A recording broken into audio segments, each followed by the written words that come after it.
À toutes les femmes dans le monde, je souhaite de passer une belle journée du 8 mars. Je suis Édouard, expert en art oratoire, en stratégie d'emploi et en communication. Je voudrais vous dire à toutes, femmes du monde, qu'à compter de ce 8 mars, je vous développerai un thème en rapport avec votre condition dans le monde. L'heure du bilan. Tel est le thème retenu pour vous en ce 8 mars. Des nuits sans sommeil, incapable de communiquer, perdu dans son immense jardin et pourtant propriétaire de tout l'or et de tout l'argent de cet immense espace aux ressources inexploitables. L'homme était au bord de la faillite. Une dépression sans nom éteignait en lui peu à peu l'expression d'un amour inexprimé. Où était donc passée sa virilité, sa masculinité, pour ainsi dire? L'humanité était alors comme inexistante, obstruée, enténébrée. Un chaînon manquait. L'homme allait se coucher toutes les nuits, rempli d'amertume et de mélancolie, comme si la perfection dont il jouissait n'était pas assez forte pour lui conférer l'immunité nécessaire. L'œuvre divine elle-même, dans son entité, était impactée. Les animaux, même s'ils avaient, eux, des compagnes, semblaient mesurer la situation insolite et insupportable dans laquelle se trouvait leur maître, l'homme. Puis vint un soir, puis vint un matin. Un matin où l'homme sembla retrouver sa voix, puisqu'il s'écria: « Celle-ci est enfin l'os de mes os et la chair de ma chair. Celle-ci sera appelée femme, parce que de l'homme, celle-ci a été prise. »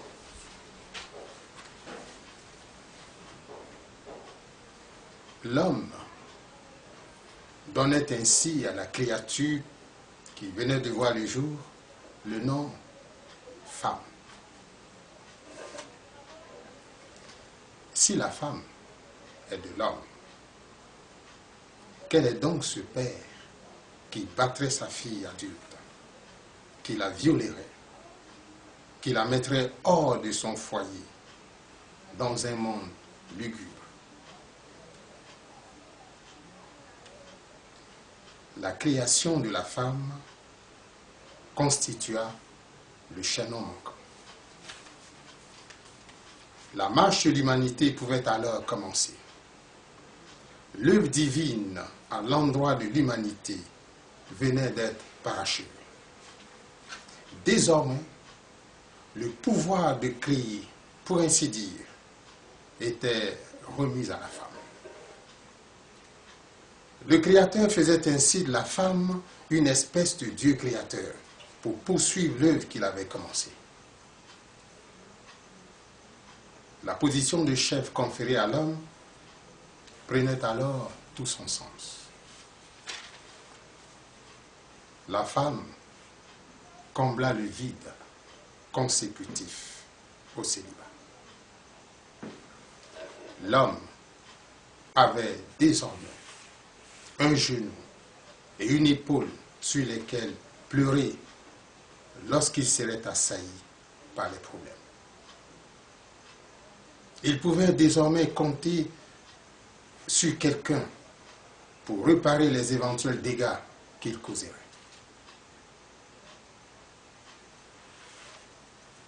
c'est à dessein que les femmes sont plus nombreuses que les hommes, parce que dans la multitude des conseillers, il y a réalisation.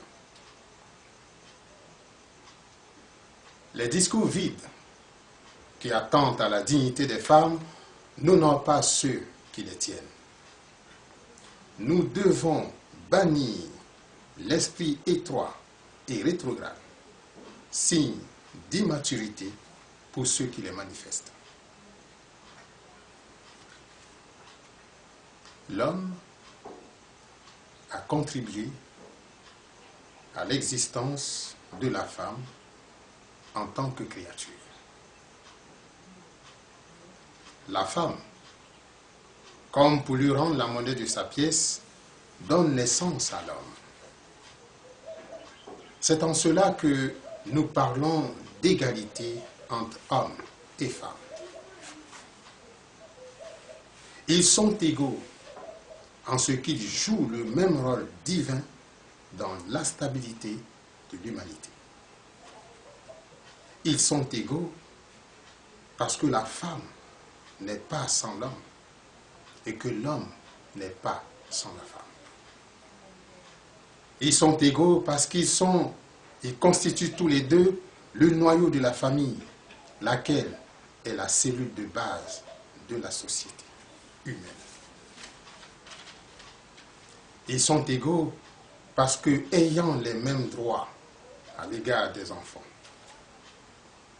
ils sont égaux parce que contribuant tous les deux à l'éducation des enfants. Ils sont égaux parce que simplement humains. Oui, humains, donc d'essence divine. Faut-il dès lors s'étonner que les femmes revendiquent avec véhémence les droits de la femme? Peut-on réclamer une chose à laquelle l'on n'a pas droit? N'être homme aujourd'hui ne devrait plus être considéré comme une chance, comme si la féminité était synonyme de perpétuel combat pour se faire accepter.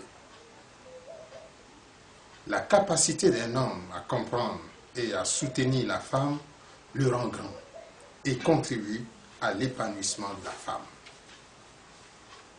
Car lorsqu'une femme se sait aimer, elle en éprouve une grande joie et un sentiment de sécurité.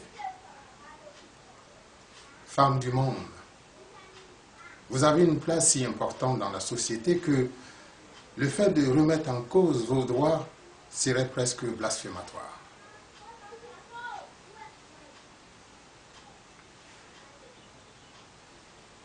Vous avez la première place lorsque vous donnez la vie.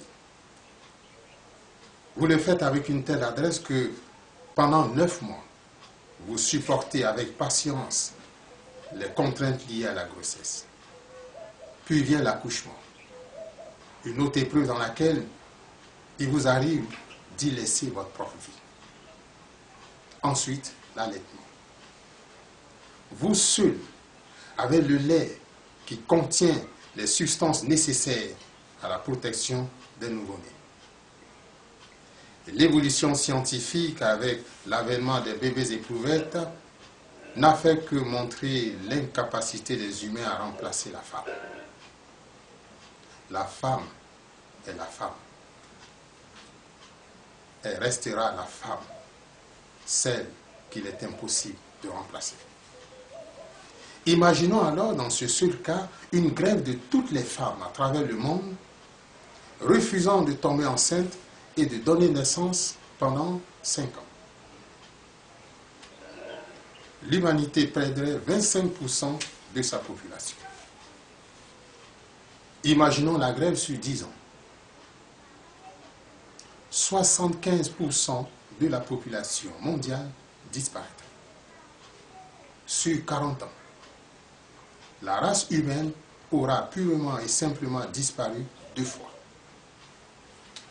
Oui, la femme, pour ceux qui auraient encore des doutes, est une créature qui force le respect et l'admiration. On pourrait multiplier à n'en pas finir ce type d'exemple pour montrer que le monde s'exposent à de graves malédictions en bafouant les femmes, en les réduisant à des objets sexuels, en méprisant leur position. La fonction remplie par une personne n'a de valeur que lorsqu'elle profite à un grand nombre de personnes. Quel homme se risquerait à remettre en doute les grands services que les femmes rendent à l'humanité? Leur dignité, leur perspicacité, leur sens des responsabilités, leur douceur, leur caractère naturellement humble et digne créent chez elles une attirance empreinte d'admiration. Chères femmes du monde, vous n'êtes certainement pas la semence abandonnée au bord de la route qui a cru, mais n'a pas porté de fruits. Vous êtes bien au contraire le sol fertile, exempt de sur qui produit des fruits de grande valeur. Le temps n'aura pas de prix sur votre véritable identité. Personne ne devrait mépriser votre féminité. Chers hommes, chers maris, alors que le monde connaît des tournants décisifs, demandez-vous quelle part de responsabilité vous incombe. Une chose est sûre, la maltraitance à l'égard des femmes n'introduira jamais un monde meilleur.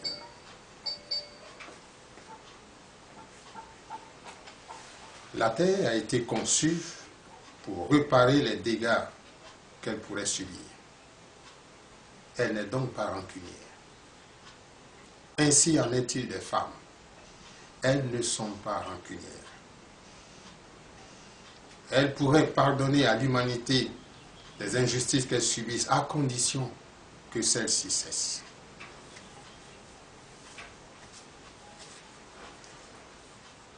Ce discours, bien que court, a mis en évidence la position prestigieuse de la femme dans une humanité malade.